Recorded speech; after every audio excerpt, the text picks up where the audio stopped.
Hello everyone, good morning, welcome to my new mini blog. আজকে ছিল 15ই August, মানে স্বাধীনতা দিবস, সবাই জানো। আর আমি আজকে ঘুম থেকে উঠেছি 5:30টার দিকে। ঘুম থেকে উঠে ফ্রেশ হয়ে রেডি হয়ে নিয়েছিলাম, দেন কলেজে যাওয়ার জন্য বেরিয়েছি। আর এখানে আমি বলেছিলাম আমার বান্ধবীকে ওই ফুলটা এনে দিতে, তো তাই জন্য ও আমাকে ফুলটা এনে দিয়েছিল। আর সকালবেলা ঘুমে থেকে উঠলে না অনেক সুন্দর সুন্দর ভিউ দেখা যায়, যেমন এখানে আজকে কত সুন্দর ভিউগুলো দেখা যাচ্ছিলো। আর এটা আমাদের ফালাকাটা কলেজ, এখানে শুধু এনসিসি স্টুডেন্ট বাদে একজনও ছিল না। তো ওখান থেকে বেরিয়ে আমরা গিয়েছিলাম স্কুলে। আর এই স্কুলটায় অনেক স্মৃতি আছে, এখানে আমরা ক্লাস 5 থেকে 12 অবধি পড়েছি।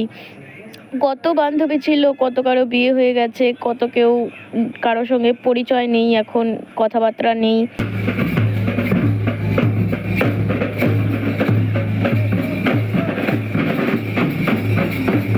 তো আমার মনে হয় স্কুল লাইফটাই বেস্ট লাইফ। কলেজে উঠে খুব একটা মজা হয় না। তো তারপরে স্কুল থেকে বেরিয়ে আমরা গিয়েছিলাম একটা বান্ধবীর বাড়িতে, মানে ভিডিওতে যে বান্ধবীটাকে আমি দেখিয়েছিলাম ওদের বাড়িতে যাচ্ছিলাম। কাকিমা আমাকে অনেক দিন থেকে বলছিল যেতে, যাওয়াই হচ্ছিল না। তো আজকে যেহেতু স্বাধীনতা দিবস, বাড়ির থেকে কোনো কিছুতে বাধা টাধা দিচ্ছে না, তাই জন্য বেরিয়েছিলাম। তো চলো আজকে